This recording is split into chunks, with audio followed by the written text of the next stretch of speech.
When I met my wife, met in 2000, April 28th of 2000, met on a blind date at a family restaurant, and October 2005 was when I married my wife.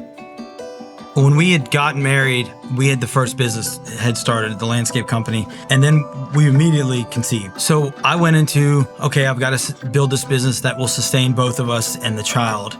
But that quickly converted to a level of just, I was in my 20s. I was way more successful than I thought I could ever be. And I really thought it was because of me. And it was probably 2010 where I built something. It was all about me. And then it wasn't what it was supposed to be or anywhere near as grand, or it was bad. And then in 2011, that's where the crisis happened in the business, and we were on the verge of losing everything. I was stubborn, I was prideful, I was arrogant. I had it all figured out. I was better than you, I was smarter than you, I knew more than you, even though behind the curtain, it was in shambles and falling apart. He was not active at all. He never changed a diaper. And then we would fight and argue about that. And then we grew to resent each other. And I told him, I'm like, it's counseling or we're going to the courthouse. Yeah. And so we went to counseling. It was faith-based. When we would leave, we would have this sense of peace. And I just remember, like, this feels really good. And then we would pray when it was over. So then when we had the next hard time, we're like, you know what? Let's go a step further. Let's just start going to church. Let's just dive in. One of the first times we did come to 1122 was Song of Solomon. And it was how to be a husband and how to be a wife. Pastor Stone, he said something that just has stuck with me ever since. And it was, I am the man of my house with heavy, heavy, heavy influence from my spouse, which to me meant I am obligated to these people to make that decision right. And in that obligation, it's my responsibility to make sure that they're involved in what that decision making was. And my script flipped completely.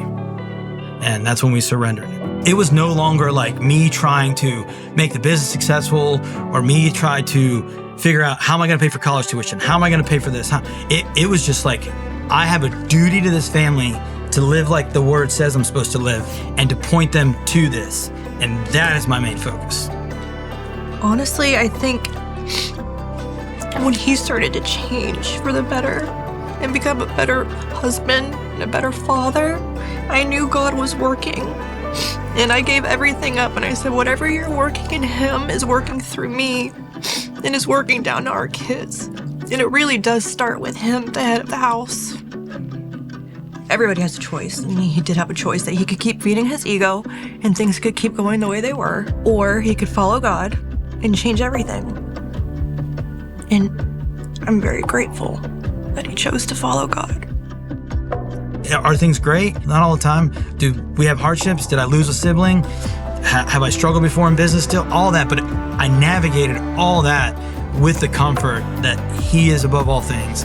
He is in control of all things. If the tomb is empty, anything is possible. Something good will come from this. I promise you. That's more rewarding than anything that everyday life people would consider success.